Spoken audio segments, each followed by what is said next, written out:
Amén. Que el Señor les bendiga, amada iglesia. Estamos en el día del Señor, en su casa, compartiendo juntos una mañana de adoración. Estamos en una serie expositiva sobre la carta del apóstol Pablo a los Efesios. Hemos comenzado aprendiendo o reflexionando en el capítulo 1 sobre que todas nuestras bendiciones espirituales están en Cristo Jesús.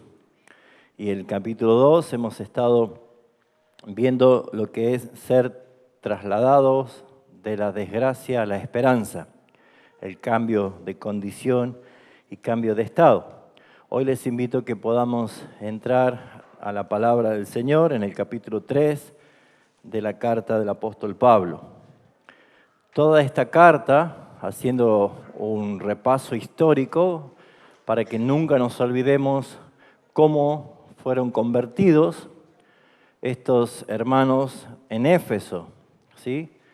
Y allí en Hechos de los Apóstoles 18 y 19 relata la conversión y la evidencia de un genuino arrepentimiento en el cual estos ciudadanos de Éfeso que practicaban la magia, el ocultismo, toda influencia filosófica y todo lo que podríamos ver que era desagradable a los ojos del Señor, ellos pudieron dar testimonio glorificando al Señor, y no solo eso, sino que dice que quemaron todos los libros y todo lo que ellos practicaban, dejaron una vieja vida.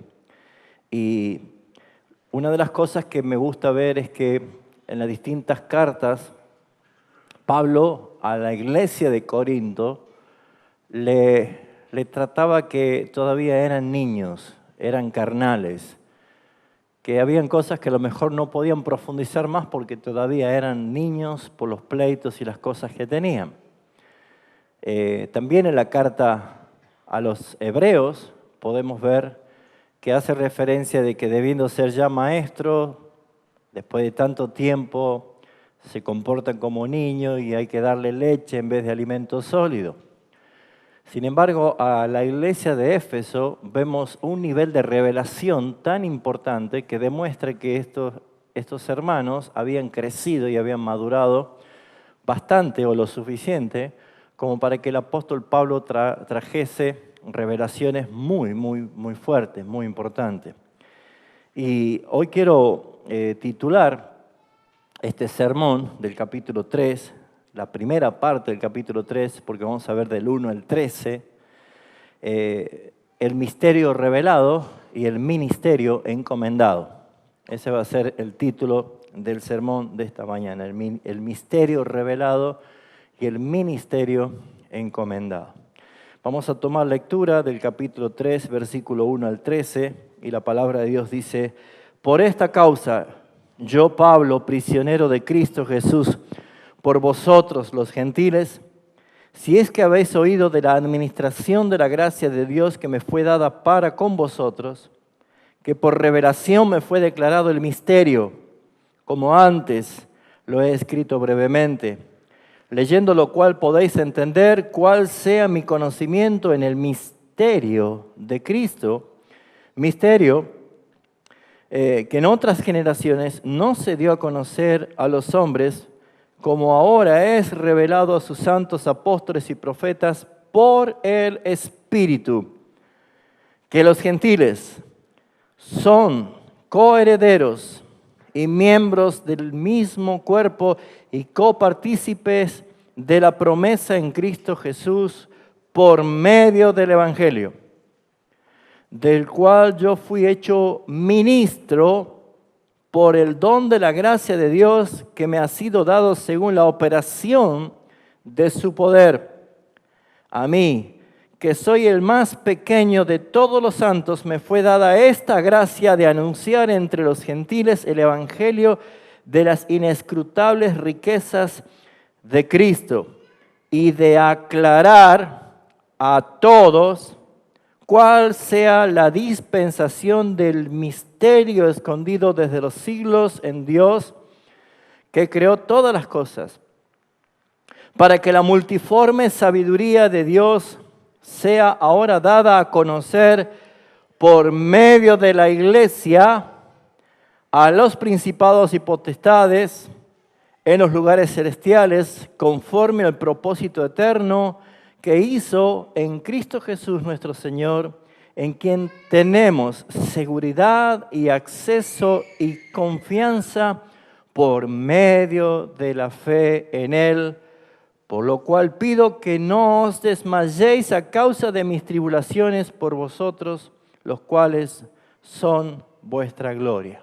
Vamos a orar. Queremos exaltar tu nombre, Padre Celestial, en esta mañana y glorificar el nombre de nuestro Salvador y Señor Jesucristo y bendecir al Espíritu Santo, nuestro Maestro, con nosotros, enseñándonos y trayéndonos iluminación por tu palabra.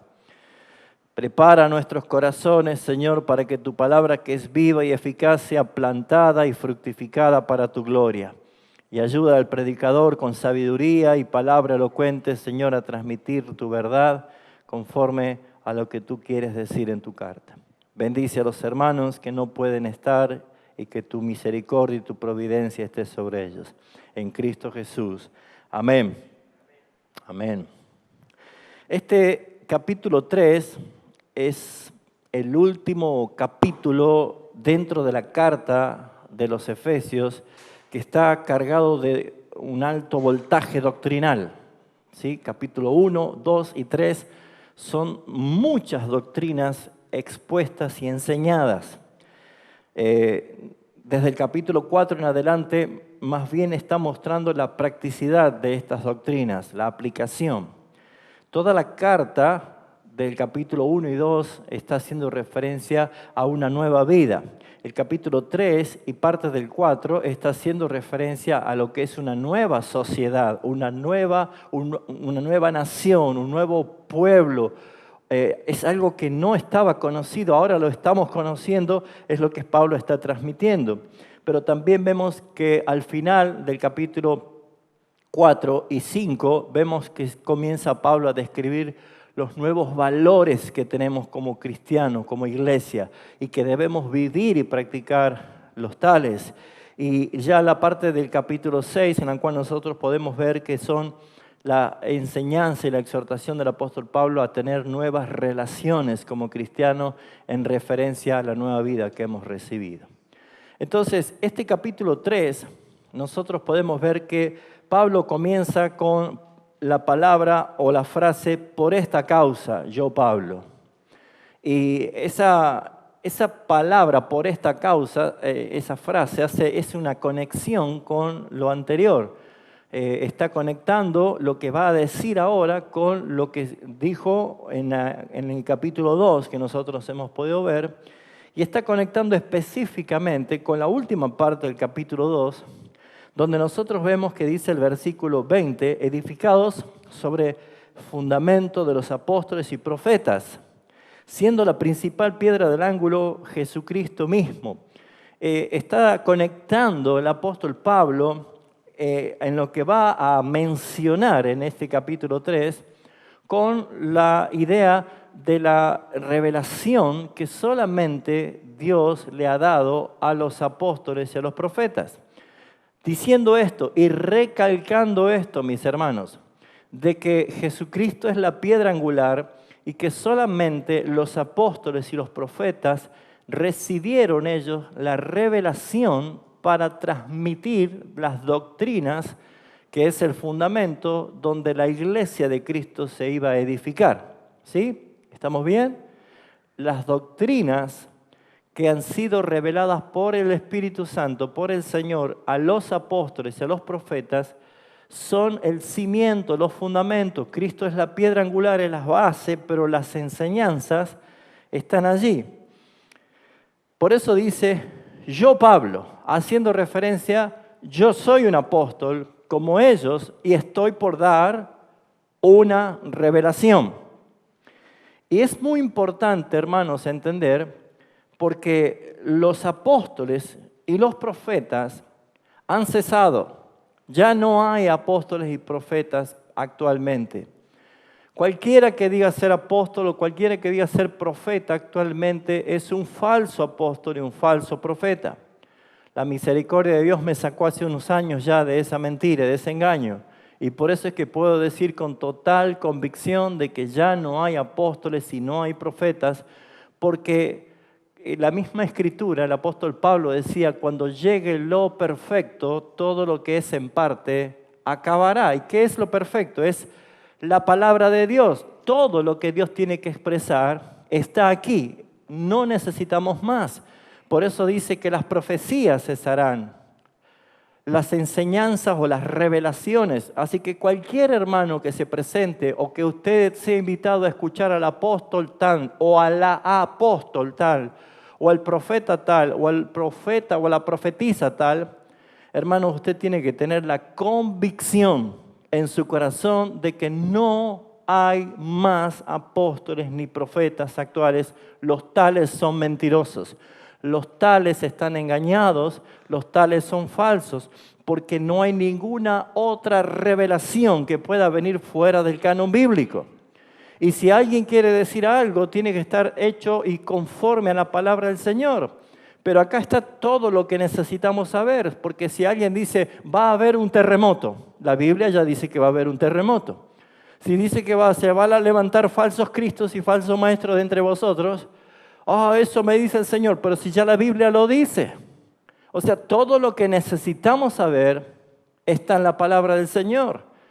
Ahora, es importante notar en este sentido de la peligrosidad de la ignorancia que se maneja en las iglesias hoy en día, que por el hecho de ser exaltado el ego humano se hacen o se autoproclaman apóstoles y profetas simplemente para ser vistos, pero no tienen ningún tipo de autoridad espiritual ni reconocimiento de parte del Señor para hacer tales extravíos, porque cualquiera que añada o quite algo de la palabra del Señor cierra Apocalipsis diciendo de que será maldito. Mis hermanos, nosotros podemos entender que todo lo que Dios quiso revelar está en la palabra del Señor. Ahora, si usted quiere saber qué quiere Dios para su vida, no tiene que andar buscando agoreros que andan por allí, sino ir a la palabra de Dios, la palabra profética más segura, la que no hay ningún tipo de engaño y que tiene un cumplimiento perfecto de todas las cosas. En ese sentido, Pablo está conectando porque lo que quiere decir es, lo que estoy por anunciar en este momento solamente es por una cuestión de revelación del Espíritu a mí, que soy el más pequeño, el último de todos, pero soy un apóstol. Y no hay otro, porque ese fue el último. Y por esa razón es necesario que nosotros adquiramos conocimientos doctrinales de las cartas de los apóstoles. Porque si bien es cierto, nosotros vemos que el libro de Hechos de los Apóstoles, que todos nosotros conocemos, vemos que hay mucho contexto histórico del Pentecostés, de la llenura del Espíritu y la expansión del Evangelio, la elección de los primeros diáconos, la martirización de Esteban, la persecución de la iglesia, el yugo de los judíos que perseguían y mataban a los cristianos, la conversión de Saulo, los viajes de Pablo. Podemos ver muchos contextos históricos, pero lo que no encontramos en Hechos de los Apóstoles son enseñanzas doctrinales. ¿Se dio cuenta de eso? Por ejemplo, no hay duda de que Pablo predicaba doctrina, pero en Hechos de los Apóstoles no encontramos una enseñanza de Pablo enseñando doctrina. Por ejemplo, dice que él alargó su discurso hasta el otro día de tal manera que Eutico, ¿se acuerda? Se cayó del segundo piso, se murió. Él dice, espera un momentito, no terminé de predicar, se va, lo resucita y sigue predicando hasta el otro día. Pero no nos dice qué estaba predicando. No nos dice. Y si hace mención al discurso de Pedro, estaba hablando de Cristo en su cumplimiento como el Mesías prometido. Y no creo que haya hablado solamente 3 minutos o 5 minutos de acuerdo a lo que nos demora la lectura, sino que creo que habló cosas muy profundas acerca de Cristo, pero no las menciona la palabra. Y podemos ver muchos otros discursos de cómo Pablo en cada viaje misionero hablaba, discutía, persuadía a las sinagogas, les enseñaba a todos, pero no dice qué decía. ¿Por qué? Porque estaba en proceso de revelación. Dios estaba hablando, Dios estaba revelando.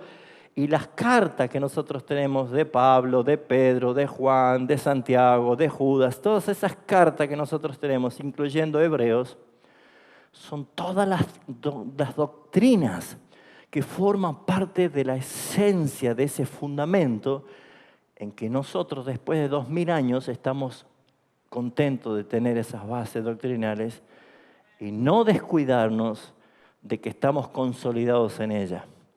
El gran problema es que hoy nosotros estamos tal vez ignorando muchas de esas doctrinas o tal vez estamos nosotros simplemente reduciéndolo a como una enseñanza más. Pero lo que Pablo quiere dar a conocer en estos primeros 13 versículos es un misterio. Y ese misterio tiene tamaño peso de gloria que él mismo se siente privilegiado por la gracia de haber recibido la encomendación de dar a conocer ese misterio. Así que vemos nosotros de que comienza Pablo diciendo en el versículo 1, por esta causa, lo que acabo de explicar, yo Pablo, el apóstol, el último, hablo como apóstol, dice, prisionero de Cristo Jesús, por vosotros gentiles. Ahora, si bien es cierto, Pablo ya estaba preso en Roma, estaba acusado falsamente de sedición bajo el imperio de Nerón, el tipo más duro, sanguinario que podía haber, pero Pablo no menciona que él era prisionero en Roma de Nerón, sino que él dice, yo soy prisionero de Jesucristo, porque Pablo está también resaltando algo que nosotros venimos aprendiendo y que no podemos negar, de que la Biblia nos conduce a eso, de que hay un Dios soberano que está por encima de todos los gobiernos de todo el mundo. Y Pablo no atribuía que su prisión era por causa de una falsa acusación de sedición en Roma y que Nerón lo tenía preso, sino que decía que si yo estoy preso en Roma, acusado falsamente por sedición bajo Nerón, es porque Cristo lo ha permitido, es porque Cristo quiere y Él tiene sus propósitos. Por eso dice, yo soy prisionero de Cristo. Literalmente, Pablo nos está enseñando a nosotros de que quien gobierna es Cristo. Nos guste o no nos guste. Nos sintamos bien o no nos sintamos bien. Aceptemos o no aceptemos. Si estoy libre o estoy preso. Si estoy consolidado o estoy perseguido. No interesa. Lo que nosotros tenemos que aprender y dar gracias es quien gobierna con propósito de exaltar su nombre es Jesucristo. ¿Cuál era el motivo? Por causa de vosotros. ¿Quiénes? Los gentiles. Porque Pablo es aquel que luego de que se convirtió, en Efesios dice muy bien, en Filipenses, no lo busquen, pero después lean Filipenses capítulo 3, donde él da a conocer quién era él y el celo que tenía y la instrucción que tenía y que él era fariseo de fariseo, que él era preparado de las mejores escuelas y que en cuanto al celo era perseguidor de la iglesia. Él era un fanático, fariseo, judío, religioso, que si era posible matar a todos los cristianos, él estaba dispuesto a hacerlo. Tenía cartas de autoridad y autorización para hacer esto. Y sin embargo, el apóstol Pablo en Filipenses dice, pero todo esto lo he tirado a la basura con tal de alcanzar el conocimiento del Señor Jesucristo. Pero lo que nosotros podemos ver, hermanos, es que cuando Pablo recibe del mismísimo Señor Jesucristo, porque para ser apóstol hay que ser llamado directamente por Jesucristo. Y Pablo no lo conocía a Jesús durante su ministerio, sino ya muerto, resucitado y ascendido a los cielos. Jesús se presentó cara a cara delante de él, camino a Damasco, y allí es donde Saulo de Tarso, que era su nombre en hebreo, se llama Pablo, que pasó a ser su nombre en griego. Y él es justamente el que recibió del mismísimo Señor Jesucristo, que iba a ser enviado él con el mensaje del Evangelio a los gentiles. Y saben que los que querían matar a Saulo de Tarso ya no eran los romanos, sino que eran los mismos judíos. Porque si hay algo que los judíos no querían, eran tener ningún trato con los gentiles. En Hechos de los Apóstoles se habrá encontrado con la visión de Pedro allí en Jope, arriba de la terraza, cuando ve un lienzo que se abre y que le dice come y mata. Y él dice, yo no voy a tocar cosa inmunda, pero él dice, tú no llames inmundo lo que yo he santificado. Y allí fue enviado a la casa de Cornelio y él vio cómo sucedió la conversión, cómo el Espíritu Santo llegó a ellos y él dijo, ahora entiendo que Dios no hace diferencia. Y tenía que venir a convencer a los apóstoles que estaban en Jerusalén, tenía que convencer a todo el concilio y a dar explicaciones de lo que estaba pasando. Hermanos, no era fácil. Y Pablo es el apóstol que comenzó a predicar a los gentiles algo que era totalmente contrario a lo que los judíos, incluso cristianos que tenían una ensalada en cuanto a la salvación, porque ellos seguían pensando que tenían que hacer ciertas cosas de la ley para ser salvos. Y entre esos, Pedro fue arrastrado. ¿Se acuerdan? La discusión de Pablo y Pedro por 15 días, cara a cara. Yo cuando esté en el cielo quiero decirle al Señor que me reproduzca en pantalla gigante esa discusión. No me quiero perder esos dos caracteres explosivos discutiendo. Y Pablo dice, si era por mí yo lo condenaba, Pedro. ¿Por qué era de condenar? Porque estaba judaizando. Pero no lo hacían de una forma intencionada, sino porque había algo que no estaba revelado. Porque había un misterio, algo que estaba en secreto, que estaba oculto. Si bien es cierto, ellos estaban predicando acerca de la gracia, acerca de que nadie se salva por las obras, como hemos enseñado en el capítulo 2. No por obras, es por gracia, es por misericordia. Pedro entiende esto cuando cae el Espíritu Santo allí en Cornelio y todo lo que estaban allí, los gentiles. Entonces dice, hay algo que el Señor está haciendo. Yo no lo entiendo mucho, pero está pasando acá. Pero lo que no había sido revelado, Pablo dice, por estar predicando a los gentiles de la gracia del Señor, yo estoy aquí preso por vosotros, gentiles. Pero ¿sabe? No me quejo, decía Pablo.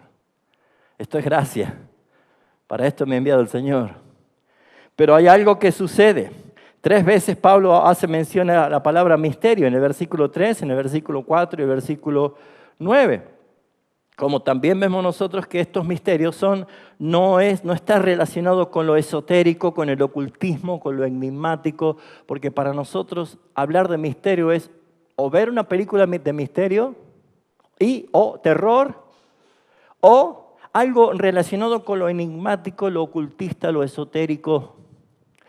La palabra misterio en griego no está haciendo referencia a esto, sino más bien a dar a conocer algo que se está iniciando. Está relacionado con un secreto que en un día se iba a manifestar o que se iba a dar a conocer. Y lo que Pablo estaba viviendo era algo que él estaba experimentando por esa revelación y que llegó el momento del ahora de Dios que tenía que darlo a conocer. Y si bien es cierto, nosotros no sabemos qué pasó con Pablo, pero él dijo, yo conozco un hombre, no sé si en el cuerpo, fuera del cuerpo, estuvo en el paraíso, estuvo en el tercer cielo, donde oyó cosas y vio cosas que no les he dado al hombre. De ese hombre yo no puedo gloriarme, porque si yo me glorío, me ha dado un aguijón en la carne para que yo no me gloríe. Imagínense lo que habrá sido eso. El apóstol Pablo estuvo llevado, apartado por el Señor y fue enseñado por Él. Por eso dice, lo que yo recibí del Señor, también los he enseñado a vosotros. Él tenía a un maestro extraordinario, el único, a Jesucristo mismo. Y lo que Él tenía para enseñar en esta carta lo iba a resaltar de una manera extraordinaria, porque claramente Él dice que este misterio no es un misterio de cualquier persona. Pablo cuando él está empezando su ministerio dice, misterio que yo no lo recibí de carne, en Gálatas lo dice, ¿no? Ni de ninguno que era antes que yo o que tenía más prestigio y reputación que yo. Este misterio lo recibí directamente de Jesucristo. Y si me acompañan allí a Colosenses capítulo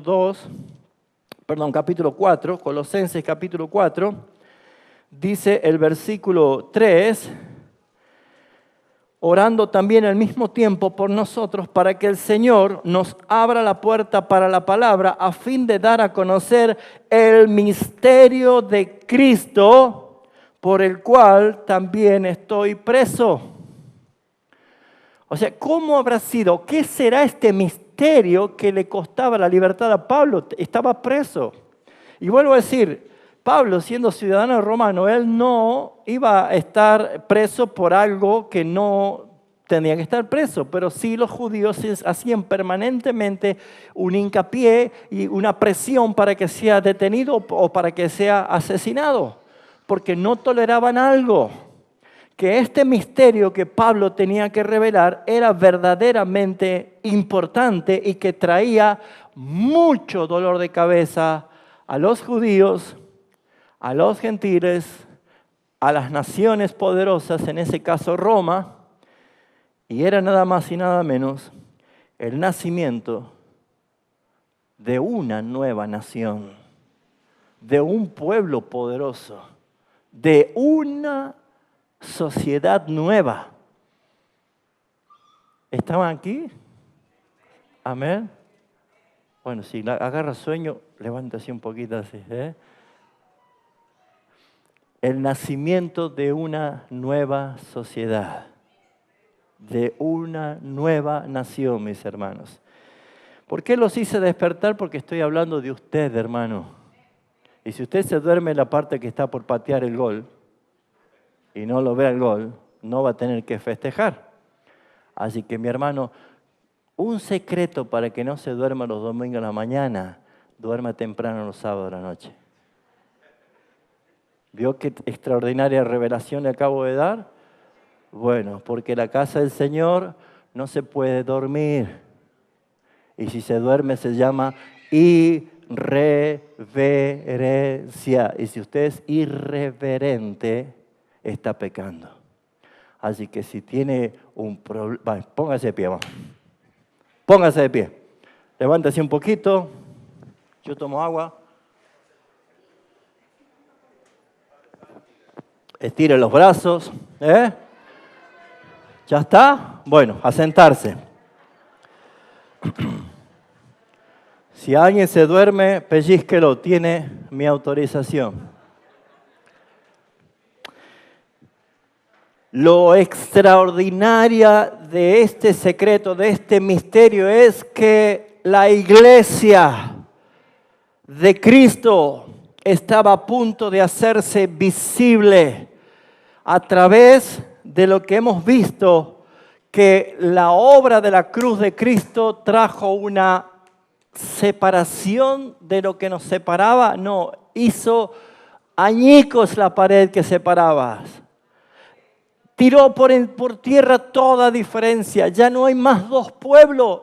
Hemos visto en el capítulo 2, versículo 16 de Efesios, mediante la cruz, misión de Cristo, reconciliar con Dios a ambos pueblos, judíos y gentiles, en un solo cuerpo, matando en ellas las enemistades. Hermanos, Pablo estaba dando a conocer un misterio que era extraordinario, una nueva sociedad, una nueva manera de vivir, un nuevo concepto de fraternidad, un nuevo concepto de amor, de amistad, que es la iglesia. En la iglesia no hay divisiones, en la iglesia no debe haber pleitos, en la iglesia no se deben odiar unos con otros, en la iglesia no hay grietas, es lo que está diciendo. Pero si sucede en la iglesia es porque están en la carne, porque esto es un don del Espíritu. El Espíritu es el que ha dado esta verdad. Es la nueva vida en Cristo Jesús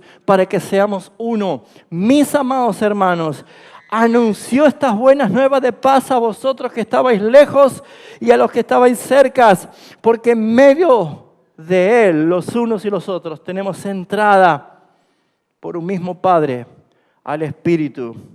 Dios venció a Pablo. Él era Saulo, el separatista, el fanático judío. Nada que ver, voy a matar a todos esos que no son de nosotros.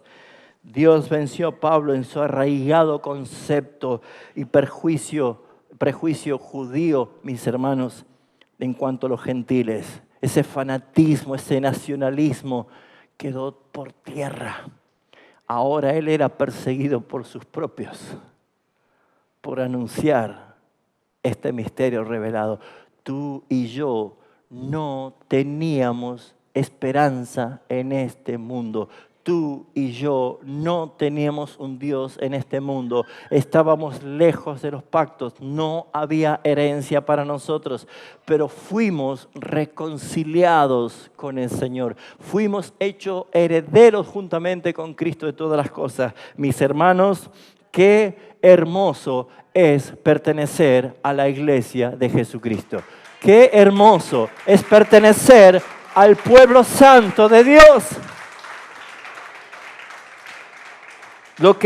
Lo que debemos hacer nosotros, mis hermanos, es ver que Pablo tenía una revelación en la cual él dice, por revelación me fue declarado el misterio, como lo he escrito brevemente.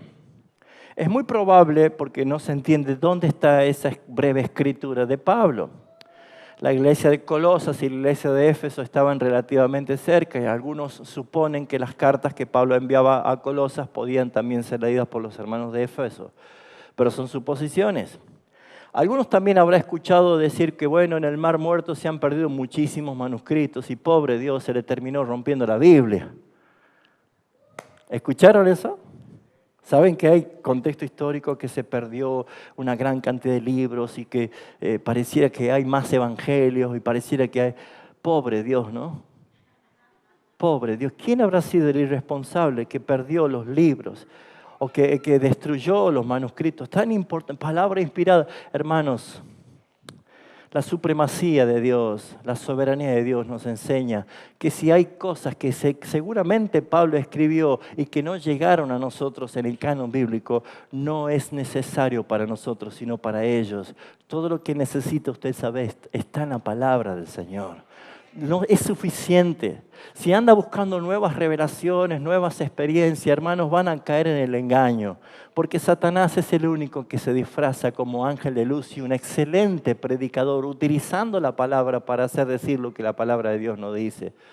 Por eso es que hay tantos hermanos extraviados. Lo que tenemos que ver nosotros, hermanos, es que esto es un misterio en el cual Dios ha revelado a Pablo. Y lo que dice Pablo, leyendo, podés comprender y entender cuál es el conocimiento, mi conocimiento en el ministerio de Cristo. O sea, Pablo está diciendo, averigüen un poco de lo que yo estoy haciendo, de mi testimonio, y se van a dar cuenta de que en verdad yo tuve una experiencia con Cristo personal, que Él formó mi carácter, que Él me está instruyendo.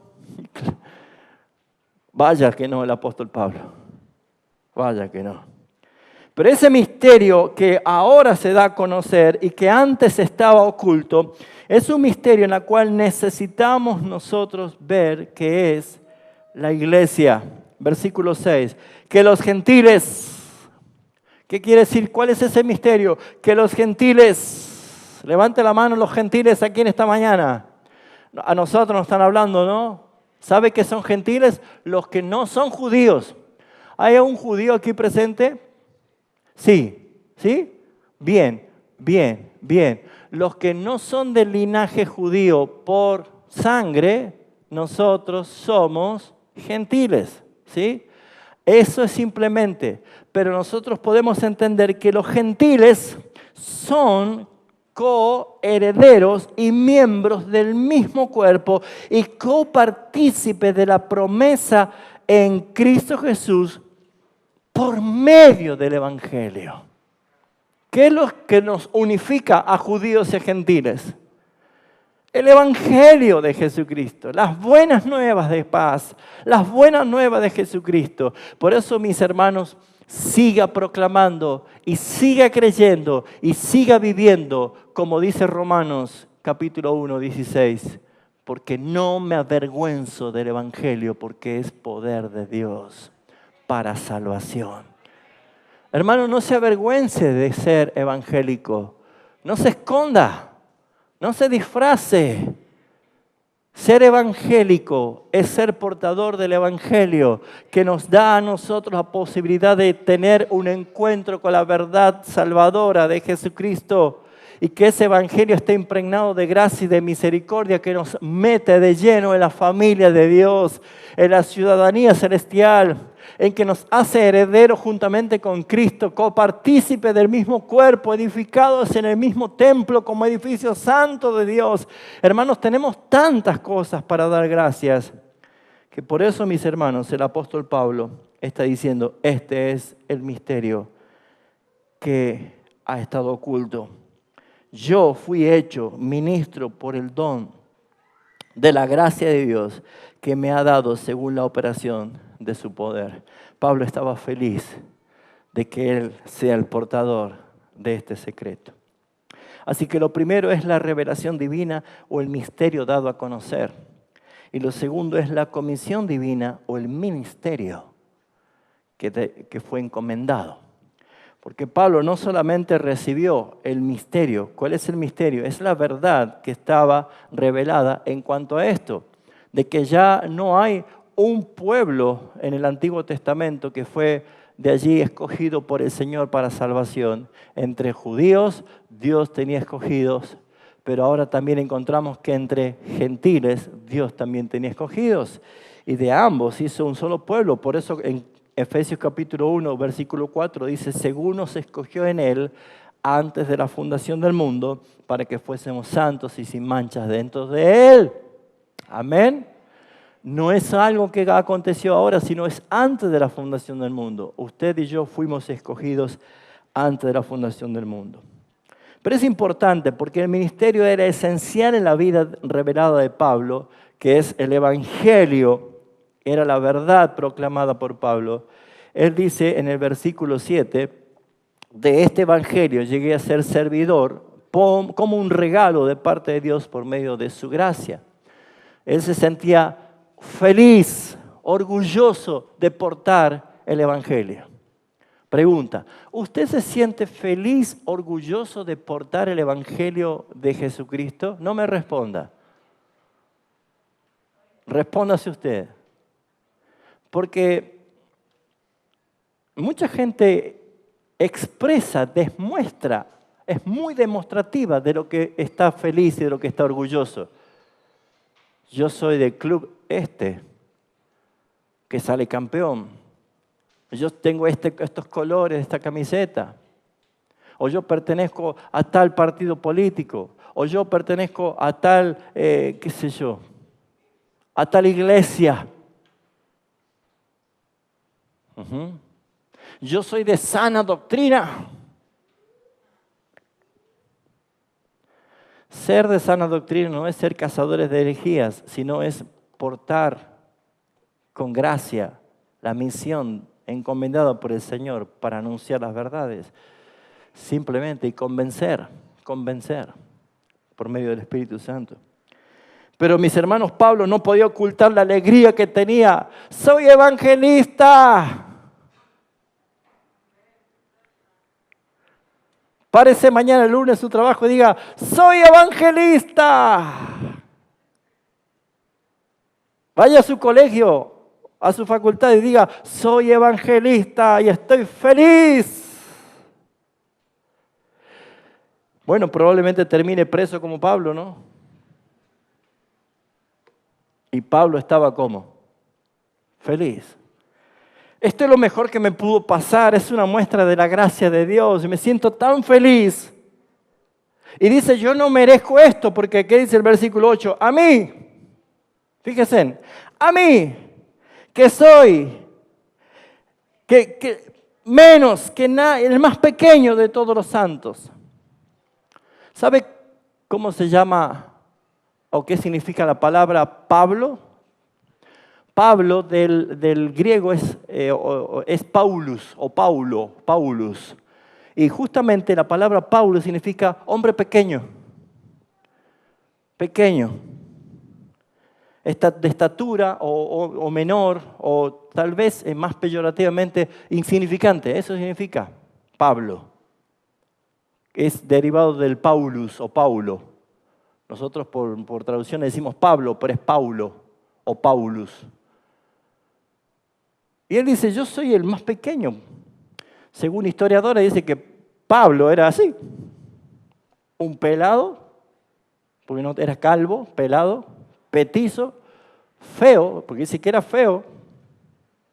Sí, pónganse a estudiar un poquito sobre esto y hay descripciones que era así. Y tenía una enfermedad en los ojos que se le hacía bolsas acá, se le caían así. Por eso dice que él, dice, sé que si ustedes pudieran me darían sus ojos, dice, ¿no? Porque él tenía esa enfermedad. Pablo dice esto. Algunos creen que se quemó la vista con el resplandor del llamamiento de Cristo, plena luz del mediodía. La gloria de Cristo sobrepasaba la luz del sol. Dice, ¿te acuerdas? Tenía como escama los ojos cuando Ananías fue a orar por él. Yo, el más insignificante, soy portador de lo más poderoso, el Evangelio. ¿Qué nos enseña eso, Pablo? Lo mismo que él escribe en su carta a los Corintios. ¿A quién escogió Dios? A los más sabios, a los más fuertes, a los más poderosos, a los más instruidos. ¿Usted está en esa lista o en la otra? Todos estamos en la otra, ¿no es cierto? Lo más menospreciado, lo más vil, lo despreciado de la tierra. A eso escogió Dios. Porque, hermanos, Pablo está diciendo, yo, Pablo, el más pequeño de todos los santos, me fue dada esta gracia, como diciendo, este vaso de barro tiene semejante gloria. Hermano querido, usted y yo somos así, lo más despreciado, lo más bajo de este mundo, pero hemos sido escogidos por el más poderoso, el más grande de todos, y nos ha encomendado la gloria de su evangelio para transmitirlo. No encuentro dónde está la vergüenza. Debemos sentirnos orgullosos, debemos sentirnos felices. Por eso, mis hermanos, Pablo hace mención a lo que es verdaderamente extraordinario de este misterio revelado, que dice el versículo 9, aclarar a todos cuál sea la dispensación del misterio escondido desde los siglos de Dios que creó todas las cosas. ¿Por qué dice aclarar, mis hermanos? ¿Por qué es necesario aclarar? Porque esto estaba dándolo a conocer ahora. Sin embargo, habían ya apóstoles que estaban predicando, pero Pablo dice, a mí me ha sido revelado esto. Entonces no había otra cosa más que aclarar, o sea, poner en claro lo que probablemente por ignorancia se estaba enseñando o por no tener la revelación del Señor se estaba enseñando. Pablo tuvo que corregir a Apolos, o los discípulos de Apolos. Vemos también que tuvo que corregir a Pedro por estar judaizando, tuvo que escribir la carta a los de Gálatas para corregir cosas que se estaban haciendo mal. Por lo tanto, mis hermanos, también es una tarea nuestra aclarar lo que es el Evangelio. A muchos evangélicos que están predicando un Evangelio distorsionado, falso, tal vez con buenas intenciones, pero como decimos siempre, las buenas intenciones no justifican las malas acciones, mis hermanos. Porque hay muchos hermanos de un corazón sincero que están predicando a un Cristo de gloria, a un Cristo que sana, salva y rescata y que te hace libre. Es verdad, hermanos, pero ¿cuál es el evangelio presentado? Él te quiere hacer próspero. Si quiere hacerte próspero, lo hace próspero, no hay problema. Él quiere sanar tu vida, Él quiere sanar de todas tus enfermedades. Si quiere hacerlo, está bien. Pero ese no es el evangelio. Ese no es el evangelio. ¿Cuál es nuestra misión? ¿Cuál es nuestra tarea? Que si por la gracia el Señor a través de la palabra nos ha abierto el entendimiento y podemos comprender la verdad de las escrituras doctrinales, aclaremos a los hermanos que están confundidos, aclaremos las cosas que se están haciendo mal. Es necesario. Por eso es que este privilegio para Pablo no solo era que la verdad ha sido revelada, sino que ahora ha sido encomendada y que para él era una misión aclarar a todos cómo era este misterio. En la dispensación, un tiempo fijado. Dispensación es caída de la aguja del reloj, se cumplió un tiempo. Y terminó el tiempo de la teocracia, del gobierno de Dios para los judíos solamente. Ahora entraba el gobierno de Dios sobre la iglesia, que es formada entre judíos y gentiles como un solo cuerpo, una sola nación. Hermanos, es extraordinario pertenecer a la iglesia de Cristo. Es extraordinario. Pero una de las cosas que quiero resaltar es específicamente en el capítulo 8, cuando habla de las riquezas, inescrutables riquezas. Vemos tres partes del ministerio de Pablo que él se sentía privilegiado a anunciar esto. Lo primero, versículo 8, perdón, no busque capítulo 8 de Efesios porque no lo van a encontrar. Si alguien escribe el capítulo 8, es herejía. Versículo 8 del capítulo 3. Muy bien. Eso es para que se despierten otra vez, ¿sí? Estrategia. Tres partes del ministerio privilegiado de Pablo. ¿Por qué se sentía tan privilegiado? Porque él estaba haciendo a conocer las riquezas de Cristo a las naciones. En el versículo 8, las inescrutables riquezas de Cristo. Podemos ver que estas riquezas expresadas en el capítulo 1 y 2 son esas riquezas que Pablo está haciendo referencia, que son insondables, profundas, inescrutables, incalculables. Hermano, yo sé que usted, como yo, en algún momento metió la mano en el bolsillo y decir, no tengo nada. ¿Sí? Y empezamos a bolsillar. ¿Vio que a veces nos da el regalo del Señor de meter la mano en el bolsillo, un pantalón y encontramos algo? Y ya está, ¿no? ¿Bolsilló usted o no? Un saco, algo, un libro, ¿viste? Que ponemos allí. A veces Satanás nos hace sentirnos pobres porque miramos mal las riquezas. En el capítulo 1 apenas estaba entrando los títulos recién de esta gran historia. Comienza diciendo, bendito sea el Dios y Padre nuestro Señor Jesucristo, que nos bendijo con toda bendición espiritual en los lugares celestes en Cristo Jesús. Todas, sin dejar ni una bendición afuera, están todas en Cristo Jesús. Y hemos aprendido que mejor son las bendiciones espirituales que las terrenales. ¿Sí o no? Ahora, el dinero, la economía, la providencia, la sustancia, el alimento, ¿no son cosas espirituales o son diabólicas? No, Dios hizo riquísimo a Abraham. Él no tiene problema. Dice, de él da riqueza a quien quiera. Eso no es el problema. Pero el problema es que hay muchas personas que corren detrás de las riquezas de este mundo, del dinero, del placer, del confort, pero no se está dando cuenta que está atravesando umbrales peligrosos. Pero mis hermanos, ¿a qué riquezas hace referencia el apóstol Pablo cuando dice de anunciar entre los gentiles el evangelio de las inescrutables riquezas de Cristo? Bueno, estas riquezas mencionadas en el capítulo 1 y capítulo 2 para nosotros son accesibles por medio de la cruz. Si usted creyó en el evangelio de Jesucristo, el evangelio de la cruz, hermanos, usted tiene esas riquezas. Gracias por ese entusiasmo, ¿sí? Tiene esa riqueza, mis hermanos. ¿Qué riquezas? Esas riquezas incluyen resurrección y victoria sobre el pecado, mis hermanos. Yo no sé qué dinero puede borrar tus pecados. No existe. Pero según la palabra y por la fe creo, confieso y declaro que todos mis pecados han sido perdonados en la cruz del Calvario y lavados por la sangre de Jesucristo para siempre, pasado, presente y futuro. Para el que está en Cristo ya no hay condenación. No sé si usted quiere ser rico de dinero, pero yo prefiero esta riqueza.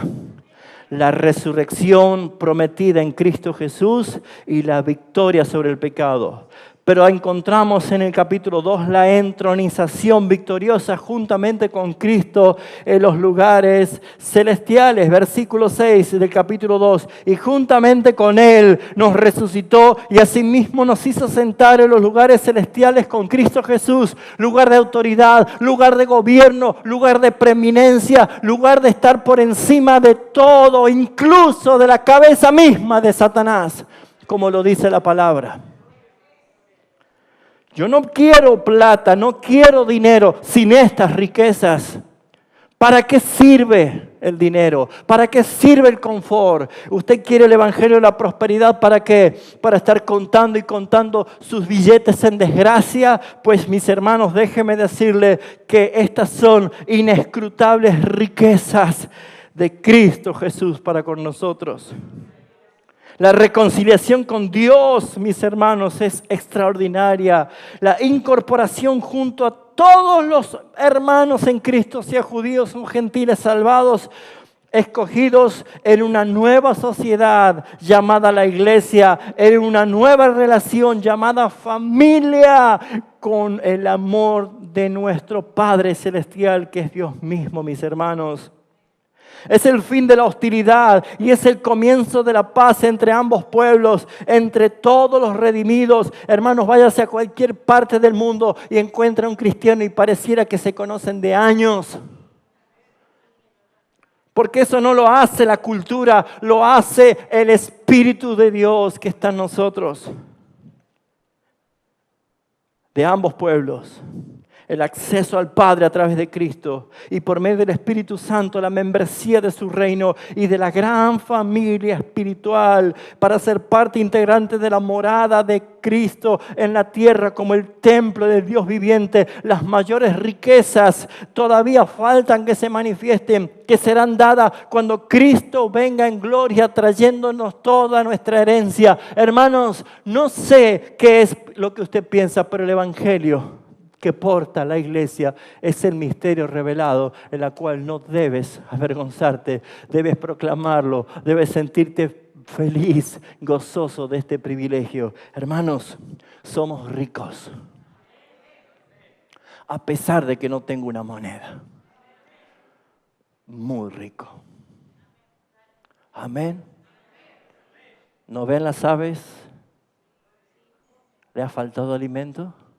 Jesús dijo, a ustedes tampoco, el Padre Celestial no les hará faltar. Y a veces pasamos, no nos hace faltar, hermanos. Jamás. Y a veces momentos difíciles son necesarios para que nos estamos desenfocando de Él. Volvamos a poner nuestros ojos en el autor y consumador de la fe. No se mueva de allí. No se mueva de allí. Amén. Las riquezas de Cristo son incalculables. Toda verdad revelada en las Escrituras es custodiada celosamente por la iglesia, pero dada para que sea compartida, no monopolizada, no escondida. Debemos proclamar el Evangelio a toda criatura. Haciendo conocer el misterio a los hombres. Veamos nosotros el versículo 9. Pablo usa aquí la palabra aclarar porque justamente hay tres diferencias significativas entre el versículo 8 y el versículo 9. Entre el versículo 8 nosotros vemos primeramente que en la palabra anunciar el Evangelio está referida a todas las naciones. Pero sin embargo, aclarar hace referencia a todos. ¿En qué sentido? No se define como anunciar, sino aclarar, porque muchos estaban proclamando un evangelio sumergido en un tanto de oscuridad y un tanto de ignorancia, porque este misterio aún no había sido revelado. Entonces Pablo dice, bueno, ahora tengo que aclarar. ¿Se acuerdan ustedes la carta de Pablo que dice, de Pedro? Él dice, hay cosas que Pablo dice que son un poco difíciles de entender, pero proviene de Dios, ¿no es cierto? Parafraseando un poco sus dichos. Pero hace referencia de que era necesario de que muchos estén aprendiendo aún de Pablo cosas que él había recibido directamente del Señor. Pablo no tuvo la instrucción que tuvieron los 12 apóstoles cuando Jesús estaba en la tierra. Él dice, les daba instrucciones. Él les decía, mírenme a mí. Luego le decía, vayan ustedes. Ahora después le dice, yo ya me voy, sigan ustedes. O sea, él tenía una escuela ministerial impresionante, Jesús. Pablo no estaba allí. Pablo estaba a los pies de Gamaliel aprendiendo, estaba llenándose de fanatismo y de orgullo fariseo, judío y cuantas cosas más. Y cuando estaba ya tan enojado, él estaba feliz de ver cómo lo mataban a Esteban a pedradas. Él estaba cuidando las ropas y decían, dale, dale, toma otra piedra más, toma, dale, mátalo. Ese era Saulo. Hasta que el Señor le dice, Saulo, ¿por qué me estás persiguiendo? ¿Se imagina eso? Qué terrible, ¿no? Es como que le hacen bullying a tu hijo y vos te parás en la puerta de la escuela y lo ves al changuito ese que viene, ¿no? Y le pones el dedo acá a la frente. ¿Qué te pasa vos con mi hijo?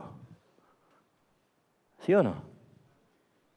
Estaba haciendo bullying Saulo a los del camino. Y el Señor dice, ¿por qué me estás persiguiendo? ¿Qué te pasa? ¿Sabes lo duro que es darle patada a un clavo? Intente, ¿no? Eso es que dar cosas al aguijón es como dar patadas a una punta, a un clavo. Es lo que estás haciendo. Estás haciendo esto. Saulo, yo te voy a enseñar lo que es padecer por causa de mi nombre. Él va a aprender todas estas cosas. Esa transformación, hermanos, es extraordinaria. Saulo no estuvo con Jesús en su ministerio, pero estuvo con Jesús 3 días. No sabe dónde. Si en el cuerpo, pero él dice, estuve en el paraíso, estuve en el tercer cielo. Qué universidad, ¿no? Un posgrado. Donde oyó cosas y recibió cosas que no les daba al hombre. Y él comienza a enseñar. Las cartas de Pablo están impregnadas de una humildad y una sencillez. Por eso, mis hermanos, la mezcla de decir yo que soy el más pequeño de todo, el más chiquito, insignificante de todo, soy Pablo, el apóstol. Una mezcla de humildad y una mezcla de autoridad. Eso lo hace el llamamiento del Señor. Vasos frágiles, pero gloria misma del Evangelio impartido para nosotros.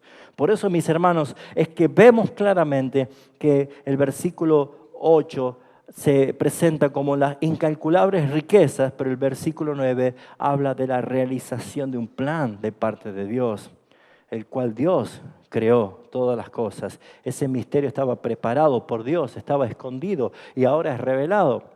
Por eso, mis hermanos, es que esa tercera diferencia que nosotros encontramos entre el 8 y el 9 es que el primer versículo, Pablo habla a las naciones y el segundo se dirige a todos, judíos como gentiles, un mensaje de reconciliación, de instrucción, de identidad de una nueva nación, un nuevo pueblo, una nueva sociedad, la iglesia poderosa y el Señor Jesucristo reinante.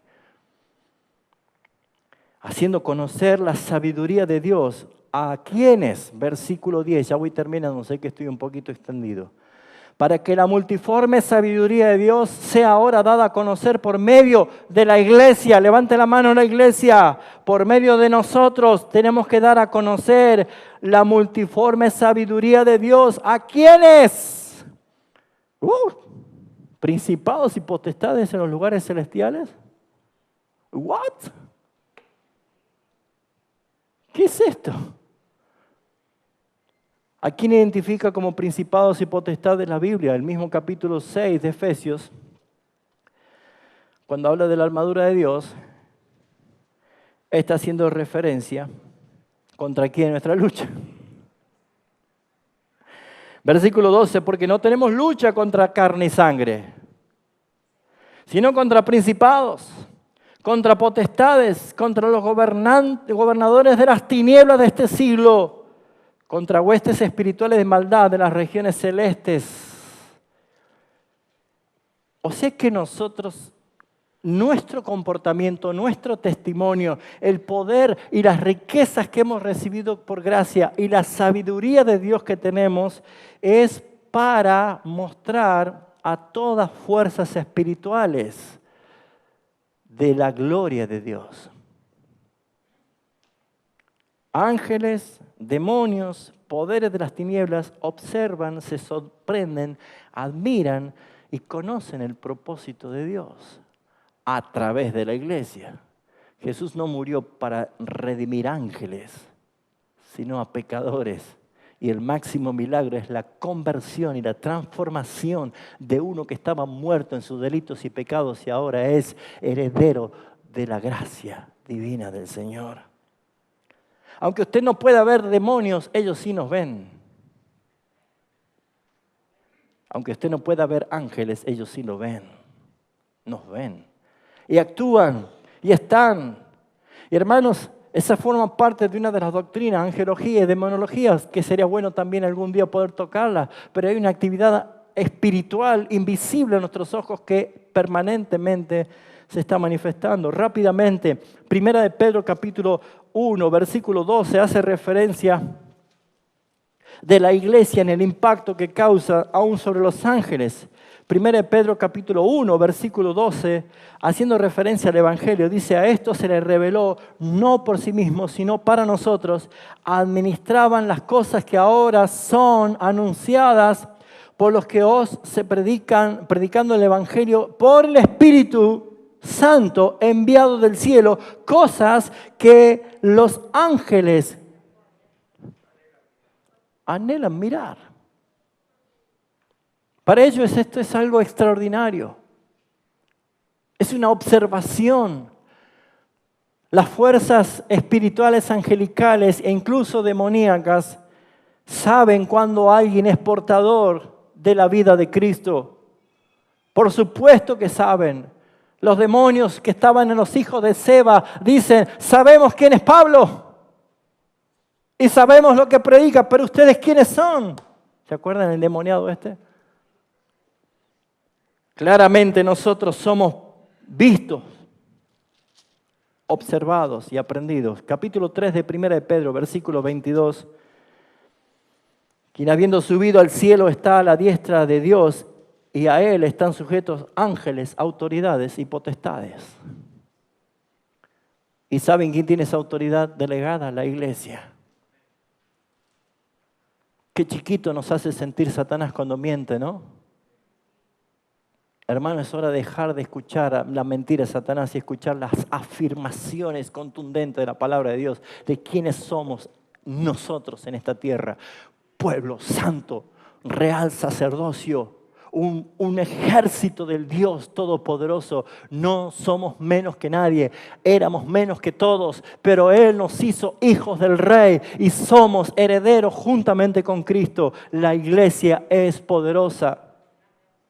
¿Qué experiencia es para nosotros, como dice Hebreos capítulo 13, mis hermanos, como una posibilidad concreta y real de que tal vez nosotros nunca nos dimos cuenta, pero dice el versículo 1 y 2, Hebreos 13, permanezca el amor fraternal, no olvidéis de la hospitalidad, porque por ellas algunos sin saberlo hospedaron ángeles. Mire, ya no tengo tiempo, pero no quiero extenderme en esto, pero esto es algo que uno puede escudriñar más y puede entender realmente el impacto de ser nosotros portadores de la vida de Cristo. El impacto, la autoridad.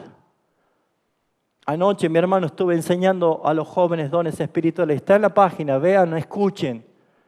Porque, hermanos, son dones espirituales que califican a la iglesia con autoridad por sobre cualquier fuerza de autoridad que pueda existir. Porque esta proviene del Señor para equipar a la iglesia, para los santos, en operaciones, en ministerios, en dones. Hermanos, Dios no nos ha desprovisto de cosas. Al contrario, nos ha llenado de su presencia. Concluyo con esto, mis hermanos. Nosotros tenemos esa seguridad, esa confianza, un acceso, dice el versículo 12 del capítulo 3 de Efesios, por medio de la fe en Él. Nadie nos garantiza una seguridad así, solamente Jesucristo. Y es lo que quiero concluir. En la primera conclusión quiero traer esto, que en la primera mitad de este capítulo 3, del 1 al 13, la centralidad bíblica que quiere resaltar el apóstol Pablo es la iglesia de Cristo. No busque otra cosa.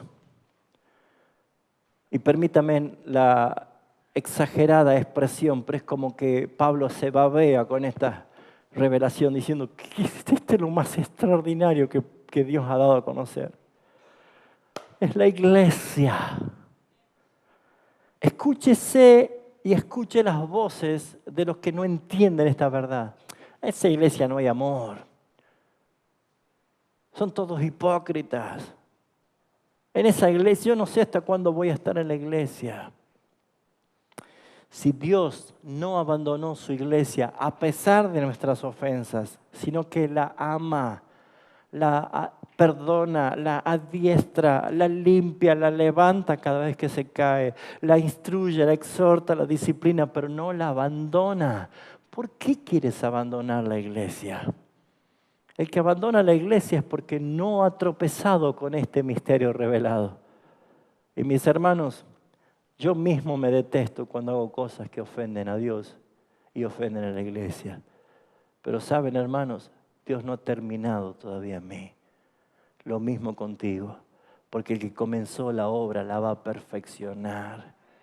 La va a perfeccionar, está trabajando en ti. No se detenga a ver el pedazo de mármol que cayó, porque eso ya no sirve. Vea la imagen que está tallando el Espíritu Santo y es Cristo en cada uno de nosotros. Uno se pone a ver, pero mira ese mármol, qué bárbaro, qué cosa inservible. No mire lo malo de mí, mire la belleza de Cristo. Mire lo que Dios está haciendo. La iglesia en cada época, en cada lugar necesita ser reformada, está reformándose constantemente. Es verdad que a veces nos hace falta un cambio de aire, un renovar nuestras pilas, en enfocarnos en alguna acción nueva, pero sin perder las bases doctrinales, hermanos. Podemos decir con seguridad que Dios está feliz de su iglesia a pesar de nuestras falencias y debilidades. No importa, Dios la ama, Dios no la abandona.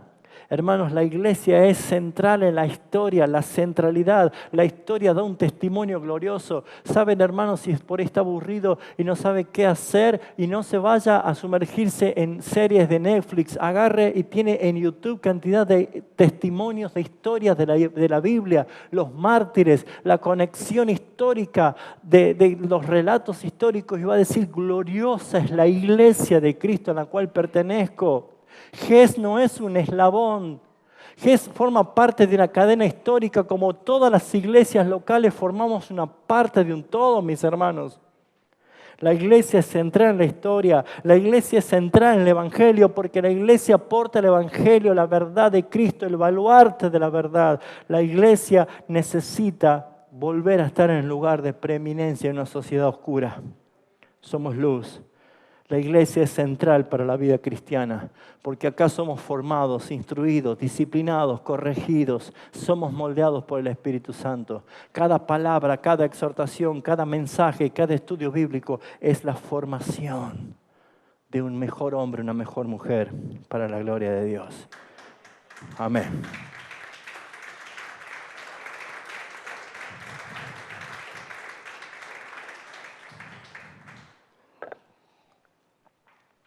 ¿Está contento con su iglesia? ¿La va a cuidar?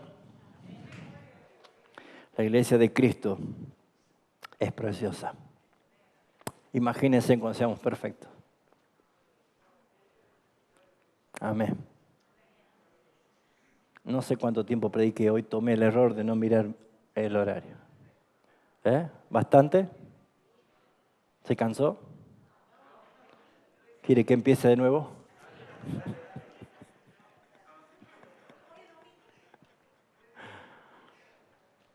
Yo empiezo a saber que prediqué mucho cuando ya me duelen las piernas. Pongámonos de pie, vamos a orar, vamos a dar gracias al Rey de la iglesia, el Señor Jesucristo. Señor, tanto amas a tu iglesia que diste tu vida por ella. Y diste tu sangre para limpiarla y purificarla. Y trajiste tu ropero celestial para vestirla cuando estaba desnuda, Señor. Con vestimentas nuevas, ya no vestimentas viles, sino santas. Señor, qué privilegio de esta revelación, de este misterio que estaba oculto y que Pablo no podía contener su emoción a pesar de estar preso. Nosotros estamos libres, estamos aquí afuera y tenemos la verdad, la misma revelación. Pero te pedimos que nos puedas llenar de tu Espíritu Santo para que nosotros podamos estar con nuestras copas rebalsando, Señor, y que podamos con alegría, con gusto, con testimonio poder hablar del Evangelio de Jesucristo. El Evangelio no es hablar de la iglesia, es hablar de Cristo. La iglesia es la misión que expande tu Evangelio, es la tarea, porque el misterio es revelado y el ministerio es confirmado cuando la iglesia hace lo que tiene que hacer. Señor, te doy gracias una vez más por tu presencia en medio nuestro. Y Señor, te ruego que nos utilices para levantar al que está caído, para convencer al que está dudando, para orar intercediendo para aquellos que están debilitándose, para visitar, Señor, para exhortar. Señor, nosotros somos privilegiados, por gracia, sin merecerlo. Pero, como dice esa canción, levántate, iglesia del Señor, cálzate tu armadura. Señor, qué hermoso es que recibamos la exhortación para no terminar en ruinas como la iglesia de Éfeso, porque su candelero fue quitado. Señor, ayúdanos a volver al primer amor y a hacer lo que tú quieres que seamos. La gloria es para ti en Cristo Jesús. Amén. Que el Señor les bendiga.